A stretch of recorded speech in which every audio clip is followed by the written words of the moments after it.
Tesla's full self-driving.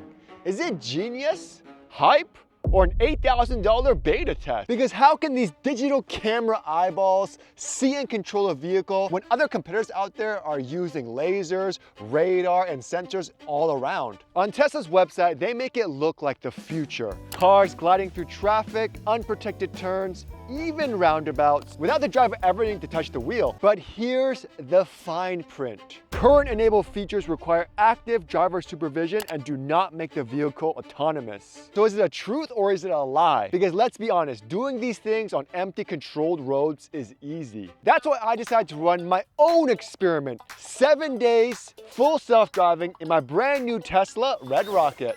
I'm putting Tesla's bold FSD claims to the test, comparing what's promised on their website to what actually happens in real life. I'm gonna take it through blind intersections, four-way stops with confused humans, unprotected left turns across traffic, bad weather, and even a chaotic California roundabout where, let's be honest, Californians don't really know how to use. And at the end of it, we'll decide if Tesla's $8,000 FSD is actually worth it. Welcome to Tesla's real life FSD supervised test. First, begin drive. With hardware 4, FSD can start the drive from park and there's no issues there. I'm on FSD software 13.2.9 and it even backs out in my garage, and with the home link, the garage closes by itself. We are kind of like in a street here. Press and hold, brake, and it's just gonna go on its own. And we're off. Now with simple stop signs like shown on this Tesla website, it does it no problem. But here's where things got interesting. At this stop sign, a very kind pedestrian was gesturing for me to go ahead. I don't think Tesla's engineers programmed FSD to read human gestures, so it was extra cautious and let the pedestrian pass. But here's where the fun begins, changing lanes. Other automakers, Rivian, Lucid, and Cadillac will change lanes when you tell them to, but Tesla takes it a step further. It decides on its own when to change lanes. Most of the time it's smooth, but not always. Oh my, why? But this also depends on what mode you're on. FSD has different profiles to choose from chill, standard, and hurry. Using the cameras, it can read the speed signs and tries to maintain that speed. However, I found on chill, it's usually always under the speed limit. On freeways, it also stays in the slow lanes. But one cool thing is it tries to avoid the far right merging lanes, making it safer. Now we're gonna switch it to standard. Then standard immediately tries to go like in the middle lane or the second from the left lane. Standard tries to maintain the actual speed limit. If there's a really slow car, it will automatically change lanes to pass that car. Hurry always tries to reach the speed limit as quickly as possible. It also tries to maintain that speed and does so by always going to the far left lane or the fast lane. It leaves less space in between cars, and if there are cars slowing down, tries to change lanes more often. I found this mode to be the most stressful because it seems to always be wanting to do something just to keep that speed limit. And she's coming in. And then the Model Y flashed me. It's FSD. With any mode on the freeway, I found that it changes lanes less than 2 miles from the exit, which can be very stressful. I need to move over. Yep, there we go. Hopefully this car doesn't move over. That's so scary. That guy's lights on. This can be a good or bad thing depending on the traffic. And on local city streets, it would change lanes way too late due to traffic, and there's just so many variables that can affect this. Like in this clip, you can see it changes lanes way too late, even though there was an opening slightly before, causing me to almost miss my turn. We're gonna miss it.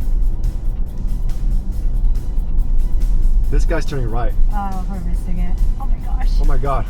Oh my God, I had to take over.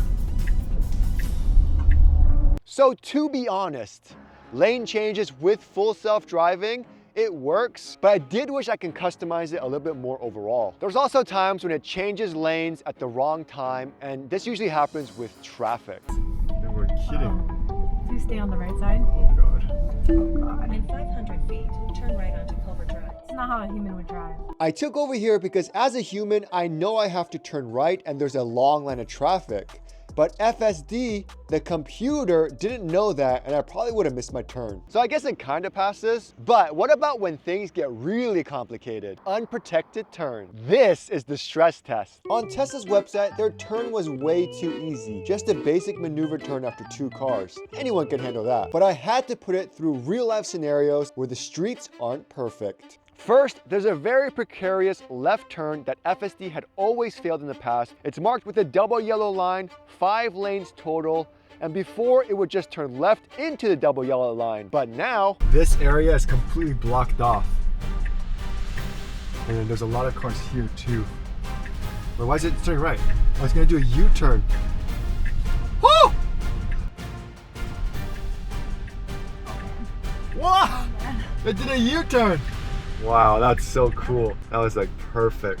next up really got my cheeks sweating because at one point I just wanted to disengage and give up. It's a 5-lane, unprotected left with an island on a busy main street, Pacific Coast Highway, with cars coming in from a traffic circle. So this is a perfect, horrible left turn lane. I can't see anything. I'm so scared. Oh my God. Oh my God. I took over there. FSD saw a signal and went. Technically it worked, but as a human, I know that's how accidents happen. So that's why I disengaged, because I wanted to make sure it was safe. But on the second try, I couldn't see a thing coming from the right. No human could. I can see. It's impossible. This is like the torture test. There's no way I'm gonna be able to do this. So these people need to let me go. Make my way. Thank you. Oh my God. Oh my God. Holy! This is crazy, bro. Oh my God, go faster. Go faster. I pushed on the accelerator. Wow. Dude, that was insane. I didn't even see on the right side. How can FSD see? The camera's on the pillar. But it's blocked. It was like, I guess it could see better than us. Not only does it have a wide-angle lens in the front windshield and a front-facing camera, it also has cameras on the side pillars to provide maximum visibility. But I had to test it again, this time in sunny weather. Okay, so it's sunny and we have to make an unprotected left. We can't see anything.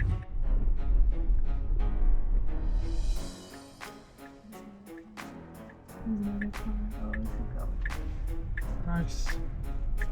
Very good. Not bad. I was so shocked by how well full self-driving did, and it passed with flying colors. But it made me realize one thing. When FSD is enabled, you give up the one thing that a lot of people have a hard time giving up in relationships, in life, and when you're driving, which is control, which leads us to detours and obstacles. Roads aren't always gonna be perfect. There's gonna be construction randomly. And as humans, we figure it out. We figure out a way to go around it. But how does a robot do? Lots of construction coming up. Lane closed. I'm not even in the right lane. Let's see how well it does. This is crazy. Look at this. We're not even... Oh my Lord, this is perfect. Wow. I'm in the other person's lane, technically. And it's doing so good. And we're in LA. There's random buses stopped in the middle of the road. Now we have a bus in the lane. What the? Wow. It saw it so early in advance and it changed lanes. That's crazy. Wow, it's so much better than last year. Another bus. And these cars are gonna come into my lane. Let's see what it does. It slows down, it actually stops. Wow. And that's when I realized, compared to last year, FSD has gotten more courteous to other drivers. Like it even let this driver in. Wow, let him in. That's crazy. I want to let him in too. It's like you can't even tell I'm not driving. Red Rocket can easily maneuver single-lane roads, drive on the opposite lane, and pass parked vehicles blocking the lane. We have to turn right and then a hard left. Oh my God, look at this. Oh, wow. I am amazed yet again. It can easily move lanes on its own and navigate new obstructions. But how does it do with curves? One of the best features of FSD is using it pretty much on any road, especially one that curves. It knows how to slow down. It feels like a normal human driver. And it's something I've been using even on my older Tesla with the hardware 3 camera system. And the most important thing, how does it do when there's people around? Because I'm not ready to go to jail because I'm on Tesla's full self-driving. The person on the left, it's an unprotected left as well. Look at this, let's see what it does. It's waiting. Nice. It waited. Perfect, very good. With pedestrians, it's no contest. FSD is super cautious. Pedestrian sees the pedestrian. Great job. Even when a pedestrian decides to run in front of the car, it stops for them too. But here's where things get a little weird. Merges. Now with highway merges, it does well like 80% of the time, but sometimes it'll merge lanes at the wrong time when another car's merging into the lane, making it a little unsafe. In this situation, FSD merged too close to the car behind me, pissed off the other driver who later gave a hand gesture. When other cars merge, it does a decent job. However, we lead to another test, traffic circles, AKA roundabouts. And the roundabout shown on the Tesla website looks easy, a little too easy. However, the one in Long Beach is notorious for car accidents. This one's hard even for normal drivers, especially if you're in California, because there's not a lot of traffic circles around. And sometimes it can seem like it's going to enter the traffic circle at the worst time because of how fast the cars are coming in, but it's never been that bad and it does a decent job. Oh! Holy! That guy was coming in hot. Roundabout complete. But those are just a few things that Tesla's full self-driving can do. It can do all this at night. It can stop for gates by itself. I've used FSD since the beta safety score times. I paid $10,000 for it on my hardware 3 system. But here's why I think it's not for everybody and why for sure you should not pay for the full price of full self-driving up front. It doesn't adapt to the way the driver drives. I mean, some people out there, very aggressive drivers, type A personality, they leave like a finger width of space in between cars. Other people are defensive drivers. They never also sit in a person's blind spot, and they always change lanes 2 miles or more before the freeway exit, AKA Everyday Jan. If you also have complex commutes, lots of freeway changes and merges, narrow lanes, and lots of variables, full self-driving might not be for you. Another huge thing, hardware 3 versus hardware 4. There's just so many differences physically, so many that I could probably do another video on it. So paying for Tesla's full self-driving upfront limits you to whatever hardware is on your car. And sure, there are rumors out there that Tesla's hardware 3 system will be upgraded to hardware 4, but what happens when hardware 5 comes out? Even if you own your car for 5 years, it's still not worth it to just get full self-driving up front. It's always changing, but currently the cost for Tesla's full self-driving is $8,000, or you can do a monthly subscription for $100. So to break even, you have to keep your car for at least 6.5 years. And by that time, there might be a new hardware system. I think Tesla FSD would be much better and perfect if it finds a way to integrate like Grok AI or some sort of algorithm that learns how the current driver drives and learns its habits, learns its routes, the lane changes, all that stuff, so it feels more natural to the actual driver. There are moments that surprise me.